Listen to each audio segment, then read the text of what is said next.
కర్నూలు జిల్లా వైద్య ఆరోగ్య శాఖ పరిపాలనా అధికారిని కారు మంచి అరుణ పదవి విరమణ సందర్భంగా బి క్యాంప్ లో ఘన సన్మాన కార్యక్రమం నిర్వహించారు. 40 సంవత్సరాల 11 నెలల 11 రోజుల పాటు విశిష్ట సేవలు అందించిన అరుణను వైద్యాధికారులు, ప్రజాప్రతినిధులు, ప్రముఖులు ఘనంగా సత్కరించారు. రెడ్ క్రాస్ ద్వారా 40 ఏళ్లుగా ఉచిత వైద్య శిబిరాలు, రక్తదాన శిబిరాలు నిర్వహించి 3 సార్లు రాష్ట్ర గవర్నర్ చేతుల మీదుగా అవార్డులు అందుకున్న విషయాన్ని కరుణ గుర్తు చేసుకున్నారు. అనంతరం పలువురు ప్రముఖులు ఆమె సేవలను కొనియాడి సన్మానించారు. పదవీ విరమణ పొందిన అరుణను డాక్టర్ కెవి సుబ్బారెడ్డి విద్యా సంస్థల అధినేత డాక్టర్ కెవి సుబ్బారెడ్డి సన్మానించిన వారిలో ఉన్నారు.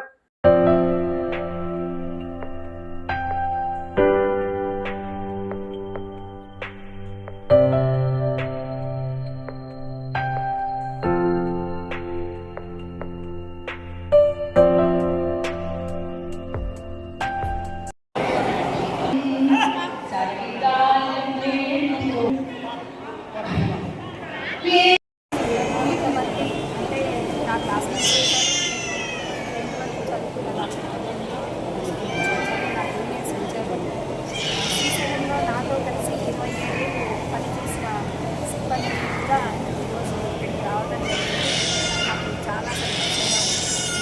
రిటైర్మెంట్ అనేది ఇంత హ్యాపీగా ఇంతమంది నా కోసం అభిమానంతో వచ్చింది. చాలా సంతోషంగా నాకు నేను సర్వీస్లో జాయిన్ అయినప్పటి నుంచి ఇప్పటిదాకా కూడా నాకు నా సిబ్బంది సహకారం ఉంది. అంటే నేను చేయలేనేమో అనుకున్న తరుణంలో నాకు ప్రతిసారి నా సిబ్బంది చేయగలవు మేడం, చేయగలవు అని వాళ్ళ సహకారం వచ్చాను. కాబట్టి నేను సోషల్ యాక్టివిటీస్ క్లాస్ కానీ మరి ఏదైనా సరే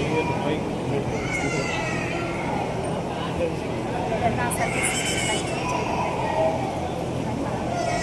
మేడం, ఈ సేవా కార్యక్రమాలు చేయాలని మీకు ఆలోచన ఎట్టొచ్చింది? అది మా నాన్నతో వచ్చింది.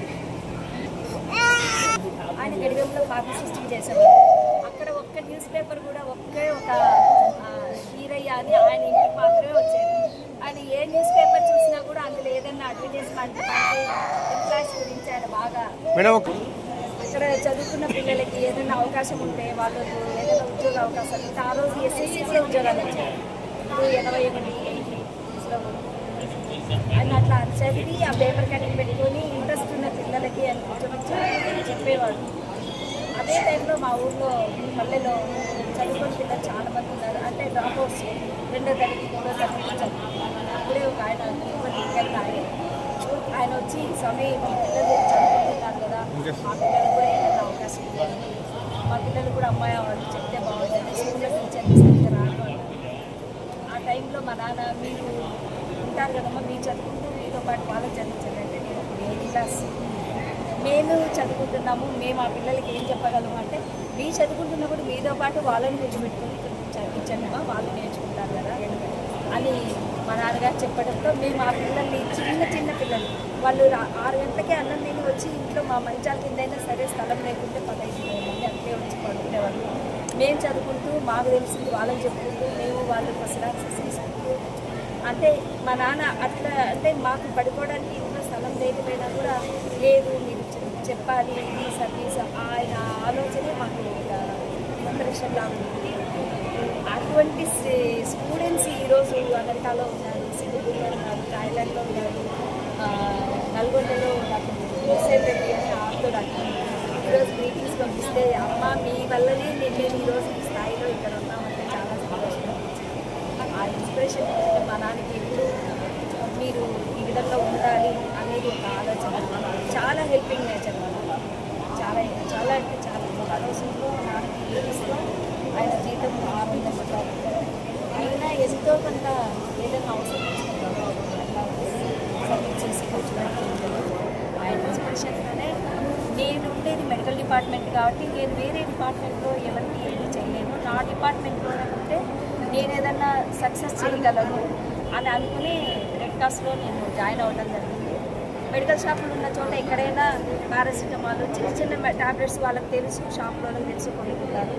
కానీ ఇంటీరియర్ ఏరియాలో పెచ్చెరుగు లాంటి చోట ఎటువంటి సౌకర్యం లేని చోట వాటర్ ప్రొవైడ్ చేయడం కానీ, మెడికల్ క్యాంపులు అరేంజ్ చేయడం కానీ, కాలినడకన వెళ్ళేవాడిని అక్కడే నేను చేయాలి అనుకుని నేను స్టార్ట్ చేశాను. 2004లో నాకు ఈవో శివకుమార్ గారు పిలిపించారు అదే పని ఆయన ఆఫీస్కి. నువ్వు ఇట్లా సర్వీస్ చేస్తున్నావు అని తెలుస్తుందమ్మా, అక్కడికి ఎవరు పోరాటువంటి అడిగితే నీవు డైలీ వెళ్ళి నువ్వు వచ్చి రావాలి కాబట్టి నీకు వెహికల్ నేనే అరేంజ్ చేస్తానని ఆయన 2003-4లో పుష్కరాలకు కంటిన్యూగా 11 డేస్ ఆయన నాకు వెహికల్ అరేంజ్ చేశాను. మెడిసిన్స్ కూడా నీకు అరేంజ్ చేస్తాను, మీరు వెళ్ళి అక్కడ సర్వీస్ చేయండి. అది నాకు చాలా ఇది అనిపించింది. ఆ కాలినడకన పోయే వాళ్ళకి ఆయిల్ రుద్దడం కానీ, వాటర్ ఇవ్వటం కానీ, అట్లా లేని చోట మనము చేయడం అనేది ఒక మంచి సర్వీస్ అనేది చేయడం జరిగింది. ఆ తర్వాత శ్రీశైలం బ్రాంచ్ వాళ్ళని కూడా నేను డెవలప్ చేయడం అయింది. ఇప్పుడు ప్రజెంట్ వాళ్ళు కూడా వస్తున్నారు, నాకు సహకరిస్తున్నారు. డే అండ్ నైట్ పెడతాము, శివరాత్రి ఉగాది కాకుండా day and night medical camps run చేస్తాము. అట్ ది సేమ్ టైం శ్రీశైలంలో కూడా పెట్టడం జరుగుతుంది. ఇది నాకు చేతనైనన్ని రోజులు చివరి క్షణం వరకు కూడా చేయాలని నాకు తెలుసు. Good night madam. చేస్తాను. అరుణ. Thank you madam.